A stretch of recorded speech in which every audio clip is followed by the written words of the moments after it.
But do you think this is all staged? I hesitate. His eyes widen, almost as if he's considering the possibility. He slowly nods his head. He leans in closer and whispers, "You see that girl sitting across from us?" He says. "Casey," I say. "Yes, her shoes are on the wrong feet and her dress is on backwards. That girl cares more about her appearance than her own damn family." "How the hell do you explain that?" he says. "Come to think of it, almost all the students had one weird thing about them. Connor didn't have his braces on when he had them on yesterday. Alyssa was wearing glasses when she's never had glasses in her life. She always flaunted how perfect her vision is. Daniel had blue eyes instead of brown. Jacqueline, a 4'10" cheerleader, sat tall, nearly 5'7" in her seat. She didn't have her crutches either, or her broken leg like she did yesterday. "Hey look, as soon as this class ends, you and I make a run for it, out of the emergency exit," he says. I nod my head and wait for class to end. When the bell, music plays, we slowly but casually get out of our seat.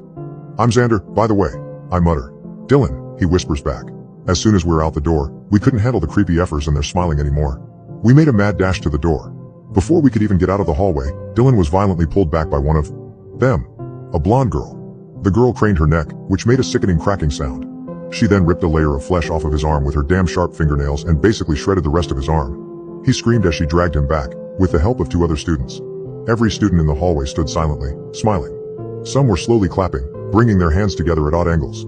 I suddenly snapped out of my shocked state and tried to run after him. "Dude, effing get out of here. Call the damn police. Hurry." He practically screamed as he was dragged down the hallway. I run out the door and call the police. They didn't believe me at first, and questioned if I was on drugs. I insisted that they come to my school, and they finally obliged. When they arrived, the school was empty. There was no trace of anyone being there today. They searched the whole premises, and no blood, no nothing.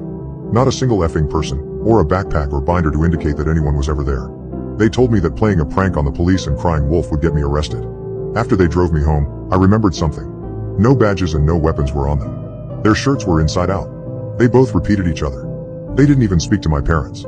My parents casually asked me why I was home from school so early. I told them I felt sick. They looked confused, but went back to watching TV. I tried looking up a Dylan on all social media platforms, and in the yearbook. I couldn't find him. I remembered then that my chemistry teacher emails everyone all at once, so I have the school emails of the 25 other kids in the class. No Dylan. Not at all. Not in any of my classes. I honestly still don't know what the hell is going on, but I went to school today and everyone seems back to normal. The teachers were all asking how our day off was and if we enjoyed our Thursday with no school. I refuse to believe that I imagined the whole thing. Want to know why? Because there's a long, thin bloody streak leading from the hallway to the emergency exit, almost as if someone or something was dragged backwards. The school chalked it up to someone having a nosebleed. It looks nothing like a nosebleed. Reddit, this Thursday is supposed to be our day off, according to the email saying that there wouldn't be school last Thursday. I don't know if I should show up for the shit show or stay home.